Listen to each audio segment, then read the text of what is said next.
नमस्कार. आम्हाला दोघांना जोडीने बोलवलं. जवळपास रिसेप्शनला जे न आलेले होते त्यांच्यासाठी रिसेप्शन सुरू झाल्याचा एक फील आलेला आहे.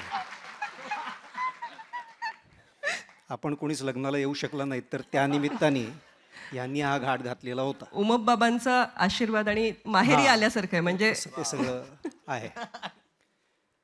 तर आता हा जो काही पुरस्कार आहे, तर त्याचं पहिलं जे नाव आहे भीमराव सरांचं जीवनगौरव. मलाही वाटलं होतं की आम्हाला जीवनगौरव मिळतोय की काय, कारण भीमरावांच्या क्षेत्रात नाही पण आमच्या क्षेत्रामध्ये जीवनगौरव देणं म्हणजे आता तुम्ही पुरे करा असं गोड शब्दात सांगण्यासारखं असतं. तर सुदैवाने आम्हाला तसं काही नाही आहे, ते फक्त त्यांच्या क्षेत्रासाठी आहे. बाकी विठ्ठल उमप फाउंडेशन किंवा मृदगंध हा जो काही पुरस्कार आहे, लोककला हा जो काही प्रकार आहे, आणि विशेषतः विठ्ठल काकांचं जांभूळ आख्यान, ह्या नाटकाने महाराष्ट्राला आरोग्य संपन्न केलं दोन प्रकारे. एक म्हणजे जांभळांचा खप वाढला, कारण जांभळं खाऊन असं काय काय होऊ शकतं हे पहिल्यांदा लोकांना त्या आख्यानातून कळालं. आणि जांभूळ आरोग्यासाठी किती फलदायी आहे हे पुढच्या काळामध्ये आपण सिद्ध केलेलं आहे. आज जांभळांचा भाव 500 आणि 1000 रुपये किलो आहे. तर याचं श्रेय विठ्ठल काकांना जातं. आणि याचा दुसरा जो फार चर्चेला जात नाही असा भाग असा आहे की मानसिक आरोग्य. महाराष्ट्राच्या ज्या लोककला आहेत ना, त्यांचा ह्या मानसिक आरोग्य संवर्धनासाठी नेहमीच उपयोग झालेला आहे. आता उदाहरणार्थ आपल्या ज्या काही रामकथा महाभारत कथा आहेत, तर त्या मूळ आपल्याला त्या ग्रंथांमधून कळतात.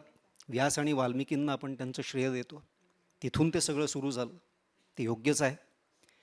पण त्याच्यानंतर जनमानसामध्ये ह्या कथांचा एवढा प्रसार झाला की लोकांनी आपापल्या आवृत्त्या करायला सुरुवात केली, छोटे छोटे गमती करायला सुरुवात केली, खेळ करायला सुरुवात केली. आणि असाही विचार असू शकतो या व्यक्तिरेखांच्या बरोबर, अशा प्रकारे एक अत्यंत खुला, एक अत्यंत खेळकर असा विचार ह्या लोककथांमधून आणि लोककलांमधून ह्याच ग्रंथांच्या आवृत्त्यांचा सुरू झाला.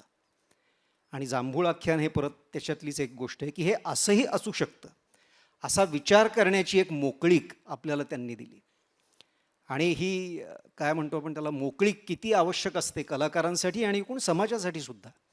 कारण जेवढे तुम्ही बंदिस्त असता तेवढे तुम्हाला काही सुचत नाही, हे म्हणजे असंच, ते म्हणजे तसंच, हे आपल्याकडे कधीच नव्हतं.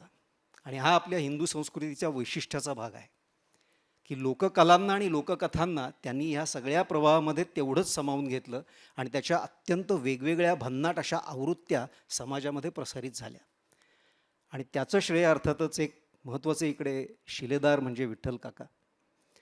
तेव्हा आता ह्या निमित्ताने आम्हाला हा मृदगंध पुरस्कार मिळालेला आहे, त्याबद्दल सगळ्यांना धन्यवाद.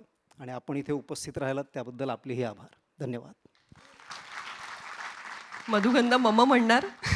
अगदी माझ्या मनातलं बोललीस. पतीच्या हाताला हात लावून मम म्हणून त्याच्या म्हणण्याला दुजोरा द्यायचा असतो, तेच मी म्हणेन. पण मला असं वाटतं की विठ्ठल काकांचं जांभूळ आख्यान नंतर मला माझी लोककलेशी ओळख झाली. आणि म्हणूनच नंदेश दादांनी जेव्हा आम्हाला विचारलं तेव्हा एका क्षणाचाही विचार न करता मी हो म्हणाले. तर या पुरस्कारासाठी खूप आभार. आणि तुम्हा रसिक प्रेक्षकांचे आभार, मंचावरील सर्व उपस्थितांचे आभार. धन्यवाद.